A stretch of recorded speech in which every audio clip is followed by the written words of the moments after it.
मैं हूं आपका दोस्त, आपका होस्ट आर के, और आप देख रहे हैं आर के ट्रेडिंग। तो आज थोड़ा सा कैजुअल मूड में, मतलब आराम से फंकी, है ना, जो कह लीजिए, बैठा हुआ हूँ। ट्रेडिंग कंप्लीट हो गया है। तारीख बता दूं और समय भी बता दूं ताकि आपको आइडिया हो जाए। समय हो रहा है 2:20 के आसपास में, और तारीख है आज 25 मार्च 2025। तो जैसा कि प्रिडिक्शन किया था कि मार्केट आज ऊपर से नीचे आएगा, करेक्ट करेगा, बिल्कुल किया। इसलिए आपने मेरे टेलीग्राम चैनल पे टाटा मोटर्स वगैरह सेल साइड देखा होगा, और प्रॉफिट तो बन गया, क्लोज भी कर दिया, सब कुछ काम हो गया।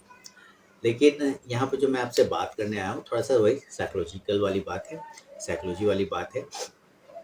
देखिए, अभी मार्केट नीचे से बाउंस कर रहा है। इसको आप ये नहीं सोचिए कि टर्न कर गया, नीचे का रिस्क खत्म हो गया, नहीं, अभी ये नहीं हुआ है।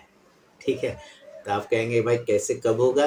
आप तो कह रहे थे कि भाई अब तो सब सही हो जाएगा, कोई दिक्कत नहीं। बिल्कुल, अभी 2 अप्रैल का एक डेट है, वो ट्रम्प साहब जो कर रहे हैं, है ना, वो भारत पे कुछ इंडिया पे टैरिफ लगाएंगे, तो उसका क्या इम्पैक्ट आएगा पता है। हो सकता है मार्केट को ऊपर ले जाए, और ऊपर ले जाके पटके, बात समझिए, ऊपर ले गया और टैरिफ वाला बात में हो सकता है जोर से पटके। यानी कोई भी चीज़ ना वन साइड ऊपर तो भागता नहीं है। तो ये एक बार हो सकता है अपना जो नीचे से रिकवरी किया है मार्केट ने, बाजार ने, वहां से एक बार वापस से उसको करेक्ट करेगा, और कम से कम 50-60% करेक्ट करना चाहिए। यानी बॉटम से अभी तक का जो टॉप होगा, अभी तक का, अभी जो चल रहा है, अब चाहे 31 तारीख 1 तारीख तक जो बन जाए, वहां तक जो भी टॉप होगा उसका 50% 60% करेक्ट करना चाहिए उस टैरिफ वाली बात पे। अगर निगेटिव हुआ तो, और नहीं हुआ तो फिर एक प्रॉफिट बुकिंग लेके वापस से ऊपर की तरफ भाग जाएगा, तब वो डर खत्म हो जाएगा, तब निकल जाएगा। लेकिन क्या, यहाँ पे जो है सारे लोग पूछते हैं, बहुत सारे मैसेज भी आते हैं कि भाई हमें अब किस सेक्टर पे, किस स्टॉक्स पे नज़र रखना चाहिए। तो वो सब मिलता रहेगा। आप लोग टीवी से भी स्टॉक्स, टीवी वाले चैनल भी आप लोग देखते होंगे, तो आपको भी वहाँ बहुत सारे स्टॉक्स पता चल जाता है। ये तकिया है, ये कुछ और मत समझिए, है ना, ये कुशन, कुशन तकिया नहीं, ऐसे बढ़िया वर्ड में क्या होता है, कुशन, है ना। तो ये कुशन है, ठीक है।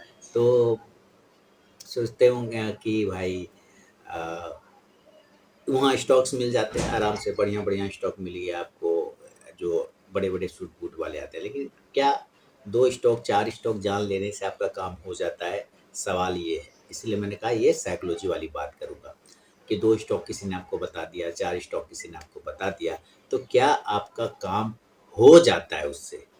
ये इम्पोर्टेंट है। क्या आपका गुज़ारा उससे चल जाता है? क्या उससे जीवन आपका कट जाता है? मैं ही भी बताता हूँ। तो क्या उससे जीवन कट जाता है? नहीं कटता है ना। जीवन कटेगा, जीवन बीतेगा, जीवन चलेगा, वो सिर्फ़ आपका अपना किया हुआ से। कोई दूसरा आपके लिए कितना करेगा? सवाल तो ये होता है। और याद रखिए, हर एक के पीछे, चाहे कोई भी व्यक्ति रहे, कोई भी व्यक्ति, सिर्फ़ एक माँ-बाप का रिश्ता ही छोड़ दीजिए, अदरवाइज़ दुनिया में माँ-बाप के अलावा जितने भी रिश्ते बनते हैं, वो सारे स्वार्थ पर आधारित होते हैं। ध्यान से सुनिए, माँ-बाप के अलावा दुनिया में जितने भी रिश्ते बनते हैं, वो सारे स्वार्थ पर आधारित होते हैं। एक दूसरे से मतलब होता है तो वो रिश्ता बनता है। एक दूसरे से गिव एंड टेक होता है तो रिश्ता बनता है। बिना स्वार्थ कोई रिश्ता नहीं बनता है, बिना स्वार्थ सिर्फ़ माँ-बाप का ही एक रिश्ता होता है। मैं अगर गलत हूँ तो मुझे कमेंट में ज़रूर बताइएगा। तो आप किसी को भी फ़ॉलो करते हैं। अगर मैं भी दे रहा हूँ तो मेरा स्वार्थ है कि मेरा व्यू बढ़े, है ना? मेरा चैनल ग्रो हो, मेरा मेरा ये, और मेरा ये भी होता है कि लोग का कुछ भला हो जाए, कुछ लोगों को पता चल जाए, कुछ लोग सीख जाएँ, ये मेरा स्वार्थ है। सिखाने का स्वार्थ है मेरा, ठीक है? इसी तरह किसी का स्वार्थ होता है पैसा कमाने का, कि भाई मेरे पास आता है तो मैं उससे पैसा लूँगा, उसके बदले उसको टिप्स दूँगा, तो वो उसका स्वार्थ है। इसी तरह आप जाते हैं किसी के पास किसी से टिप्स लेने, तो आपका स्वार्थ है कि आपको बैठे-बिठाए स्टॉक्स मिल जाए, पढ़ाई का ज़रूरत नहीं पड़े, लर्निंग का ज़रूरत नहीं पड़े, है ना? बैठे-बिठाए 10 मिनट में स्टॉक पता चल जाए, तो ये आपका स्वार्थ है। इसी तरह हर एक रिश्ता जो बनता है ना, माँ-बाप के अलावा सारे स्वार्थ पर आधारित होते हैं, ठीक है? मैं गलत हो सकता हूँ आपकी नज़र में, पर मेरे मुझे तो लगता है यही है बात। तो आपको जो आगे बढ़ने का रास्ता है ना, वो कोई दूसरा आपको जीवन भर उँगली पकड़ के नहीं चलाएगा, कोई नहीं चलाएगा। एक समय तो कौवा का जो बच्चा देखते हैं ना, कौवा भी उसको मारते-मारते, ठोकर मार-मार के उसको कहता है, जाओ उड़ो, है ना? तो उसको वो डाली से गिरा देता है ताकि वो उड़ना सीख जाए। तो क्या होता है कि अगर आप भी किसी के भरोसे रहेंगे, है ना? तो क्या हुआ, जैसे एक कहानी सुनाता हूँ। एक राजा ने 2 बाज खरीदा और 2 बहुत ही सुंदर प्रजाति का, बहुत ही अच्छा प्रजाति का बाज खरीदा, और एक बाज बहुत अच्छा उड़ता था, है ना? कुछ दिन उसको पिंजरा में रखा, अपना बागीचा में रखा, बहुत अच्छा उड़ता था एक बार, दूसरा बाज नहीं उड़ता था। वो थोड़ा-सा ऐसे उड़े और जाके एक डाली पे बैठ जाए, थोड़ा-सा उड़े फिर जाके डाली पे बैठ जाए। राजा परेशान हो गया, बहुत सारे ट्रेनर को बुलाया उसको उड़ाने के लिए, लेकिन वो नहीं उड़ा, है ना? तब राजा ने घोषणा किया राज्य में कि जो भी इसको उड़ा देगा, इस दूसरे वाले बाज को उड़ना सिखा देगा, मैं उसको बहुत सारे पैसे, धन, दान सब कुछ दूँगा। तो बहुत सारे लोग आए, फ़ेल हो गए, नहीं बहुत सारा ट्रेनर आया, उसको नहीं उड़ा पाया। फिर एक किसान के पास में भी ये चीज़ पहुँचा, है ना? कि भाई राजा ऐसे-ऐसे घोषणा के बाद किसान आया, देखा बाज को, बोला साहब मैं तो इसको सिखा दूँगा उड़ना, कोई दिक्कत नहीं। आप 1 सप्ताह बाद आइए। राजा जब 1 सप्ताह बाद उस बगीचे में आया, तो देखा बाज बहुत उड़ रहा है, बहुत शानदार तरीके से उड़ रहा है। बोला, "अरे यार ये कमाल तुम कैसे किए? इतना हम थक गए करके।" बोला, "कुछ नहीं किए सर, वो जब जब उड़ता था, जो डाल पे जाके बैठ जाता था ना, हम वो डालें काट देते थे। तो वो डाल काट देते थे तो कहाँ बैठेगा? फिर उड़ा, फिर दूसरा डाल पे जाके बैठा, फिर हम वो डाल काट देते थे। तो जिस-जिस डाल पे वो बैठता रहा, हम वो सारे डाल काट दिए। अब उसके पास कोई ऑप्शन नहीं बचा उड़ने के अलावा। तो आप भी कितना डाल पकड़-पकड़ के चलिएगा। अगर वो डाल ही टूट गया, आज मैं नहीं रहूँगा, कल कोई और नहीं रहेगा, परसों कोई और नहीं रहेगा। आप कितना डाल पकड़ते रहिएगा, हैं? खुद से क्यों नहीं सीख जाते? खुद से क्यों नहीं लर्न कर जाते? खुद से ग्रो क्यों नहीं कर जाते? ठीक है? ये मेरा बोलने का मतलब है। मैं यहाँ कुछ बेचने नहीं आया हूँ आपको, ठीक है? ये ध्यान रखिएगा। बस मैंने ऐसे क्या बैठे-बैठे फ़िल्म देख रहा था। फिर फ़िल्म देख रहा था, कौन-सा फ़िल्म? फ़िल्म नहीं मतलब सीरीज़ डेयरडेविल, वो मार्वल का मुझे पसंद है बहुत सारा। मार्वल के लगभग सारे हीरोज़ मुझे पसंद हैं। तो वो देख रहा था, फिर देखते-देखते उसी में मैं कुछ देख रहा था, तो मुझे समझ में आया कि बात तो बंदा सही बोल रहा है कि भाई आपको खुद अपना काम तो खुद करना ही पड़ेगा, दूसरा कब तक मैं आपके साथ बना रहूँगा, ठीक है? तो ऐसे यही चीज़ तो लोग स्टॉक मार्केट में भी करते हैं। लोग एक-दूसरे के भरोसे बैठे रहते हैं, वो बता देगा, उससे ले लूँगा, उससे नहीं ले, ऐसे नहीं करिए। आप बल्कि खुद से सोचिए कि आज आपने करना क्या है, कल आपको करना क्या, प्लान जिसको बोलते हैं। लोग आते हैं रोने लग जाते हैं, सर हमको तो स्टॉक निकालने नहीं आता है। भैया तो कौन माँ के पेट से सीख के आता है ये तो बताओ? कोई माँ के पेट से सीख के नहीं आता है सर। और वो जो आजकल बापू देखते हैं ना बड़े-बड़े सूट-बूट वाले या फलाना बड़े-बड़े जो भारत के इन्वेस्टर कहे जाते हैं, वो लोग भी माँ के पेट से सीख के नहीं आए। उसको भी सालों लग गया करने में। और आज भी जब मैं नीलेश शाह का जो कोटक एएमसी के ये हैं एमडी हैं, उनका इंटरव्यू भी सुन रहा था, तो वो क्या कह रहे थे कि भाई स्टॉक मार्केट में बहुत ही सिंपल सा फंडा है कि नीचे में लेना है, ऊपर में बेचना है। ये काम तो आज तक हम नहीं कर पाए, उन्होंने बोला। ये काम तो आज तक हम नहीं कर पाए, नीचे में खरीद के ऊपर में बेच पाए। ये बाकी कौन कैसे करता है मुझे नहीं पता। सोचिए उतने बड़े इन्वेस्टर, उतने बड़े ज्ञानी आदमी को बॉटम नहीं पता, टॉप नहीं पता, तो फिर एक छोटा-सा बंदा जो यूट्यूब चैनल चलाता है, छोटा-सा टेलीग्राम चैनल चलाता है और उस पे आके वो दावा करता है, कहता है कि मैं बॉटम पे खरीदता हूँ, टॉप पे बेचता हूँ, तो ये तो बेवकूफ़ बनाने वाला बात हो गया ना, ये खुद समझना है आपको, है ना? ये समझिए। तो वो बंदे जो नीलेश साह जी बोले कि भाई बॉटम पे खरीद के टॉप पे बेचना इतना ही काम होता है। लेकिन बॉटम होता कहाँ है ये नहीं पता। वही मैं कहता हूँ कि कौन-सा बॉटम है ना? कम में खरीद के ज़्यादा में बेचो, लेकिन वो कम कौन-सा प्राइस है ये कैसे पता चलता है? नहीं पता चल पाता, कोई पता नहीं कर पाता है। ठीक है? इसलिए कोई ये कह दे कि वो बॉटम पे खरीद के टॉप पे बेचता है, तुक्का लग सकता है, तुक्का हो सकता है, पर वो हर बार तुक्का नहीं लगता है।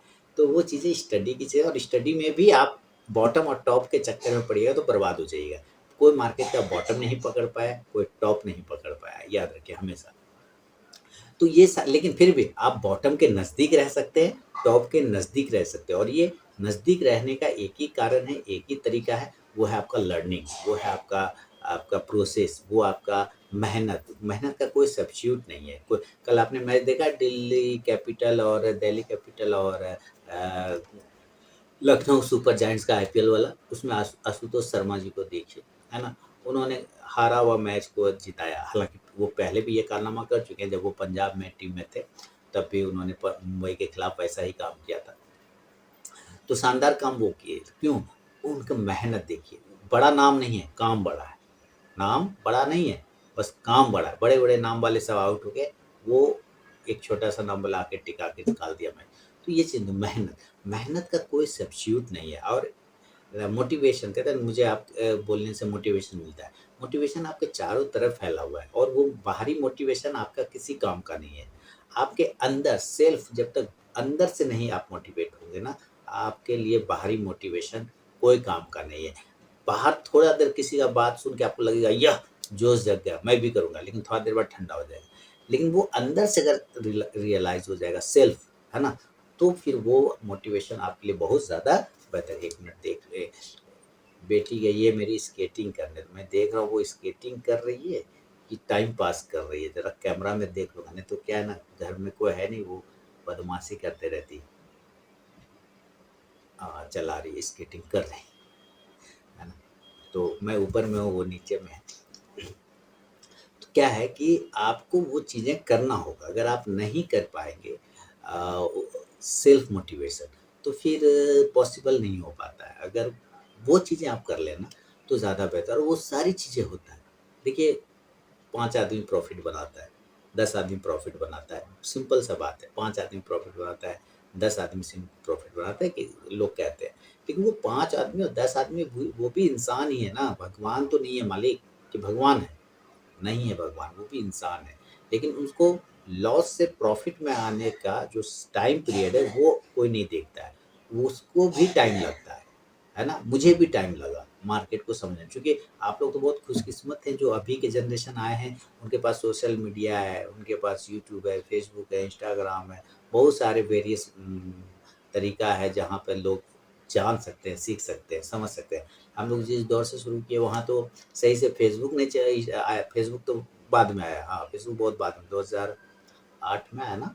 फेसबुक मेरे ख़्याल से 2008 के आस-पास आया है, उसके पहले जस्ट आया है फेसबुक मेरे ख़्याल से, जहाँ तक मैं याद आ रहा। हुँ, ठीक है? और उसके पहले कुछ नहीं था वो, है ना? यूट्यूब भी उतना फ़ेमस नहीं था, गूगल को भी लोग उतना, क्योंकि नेट ही नहीं था सही से। 2G पे क्या काम करेगा आदमी?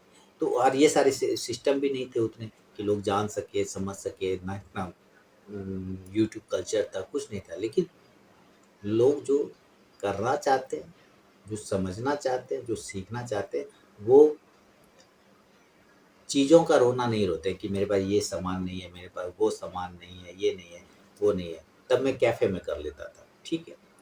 कैफ़े में कर लिया, वहाँ तो इंटरनेट है, हमारे घर में नहीं। तो सीखने का कोई सब्स्टिट्यूट ये नहीं है कि आपको बहाना चाहिए, नहीं। अगर आपके अंदर ललक है, मन है, तो आपको ज़रूर करना चाहिए। मैं ट्यूशन भी पढ़ाता था, पैसे आते थे तो उससे काम भी कर लेता था। मतलब सीख लिया, समझ लीजिए, पैसे बर्बाद हुए लेकिन सीखने में। तो जिस समय से आया हूँ, उस समय से अब का जो माहौल देखता हूँ, अरे यार ये तो दुनिया ही बदल गई। अब तो हर लोग सर्च कर लेता है ऐसे क्लिक। हम लोग सोचते थे किससे पूछें जो पता चल जाए, है ना? ऐसे स्थिति होती थी, किससे पूछें जो पता चल जाए। तो आप लोग बहुत अच्छे किस्मत वाले हैं कि इस जनरेशन में पैदा हुए हैं आप, है ना? और ख़ासकर जो 2012 के बाद पैदा हुआ है, 2015, वो तो एकदम 2012 पकड़ लीजिए, 2010, 2012 वो तो एकदम लकी है। क्योंकि उसके बड़ा होते-होते इतना डेवलप हो गया टेक्नोलॉजी, है ना? तो आपने वो पेड़ काटने, डाल काटने वाला सुन लिया ना, कि आपको किसी का सहारा की अगर आदत लग जाएगी तो आप हमेशा वही करते रह जाएँगे। सहारा मत ढूँढिए, आप खुद से स्टैंड लीजिए अपने ऊपर, ट्राई करिए कि आज मैं अपने से स्टॉक निकालता हूँ, देखते हैं क्या होता है, और अपने रिस्क मैनेजमेंट के साथ ट्रेड करिए, है ना? रिस्क मैनेजमेंट को लोग यहाँ पे बाद में देखते हैं। लोग आते हैं सीधे कहते हैं टारगेट क्या लूँगा, टारगेट क्या लूँगा? और ये उनका लॉस का बहुत बड़ा कारण ये भी होता है। लोग सीधे कहते हैं टारगेट क्या होना चाहिए? गलत बात। टारगेट तो भूल ही जाइए आप पहले। पहले ये जानिए कि लॉस क्या होना चाहिए? क्योंकि स्टॉक मार्केट का एक ध्रुव सत्य है जिसको इंग्लिश में आप लोग यूनिवर्सल ट्रुथ बोलते हैं। प्रॉफ़िट हो ना हो, पर लॉस ज़रूर होगा। याद रखिए, प्रॉफ़िट हो ना हो, पर लॉस ज़रूर होगा। ये ध्रुव सत्य है स्टॉक मार्केट का, यूनिवर्सल ट्रुथ। तो ये जब हमें पता है यूनिवर्सल ट्रूथ, तो हम सबसे पहले वही डिसाइड कर लेंगे कि हमको लॉस कितना लेना है। प्रॉफिट तो मार्केट का काम है, वो देगा, है ना? मंदिर के अंदर गए, प्रसाद मिलेगा कि दक्षिणा, क्या पता प्रसाद ले मिलेगा या हमको दक्षिणा देना पड़ेगा। यही तो बात है, या मैं स्टॉप लॉस लूँगा या तो प्रॉफिट लूँगा, यही बात होता है। तो पहले तो ये चीज़ों को समझना रहता है, और ये समझने में ना एक समय लगता है।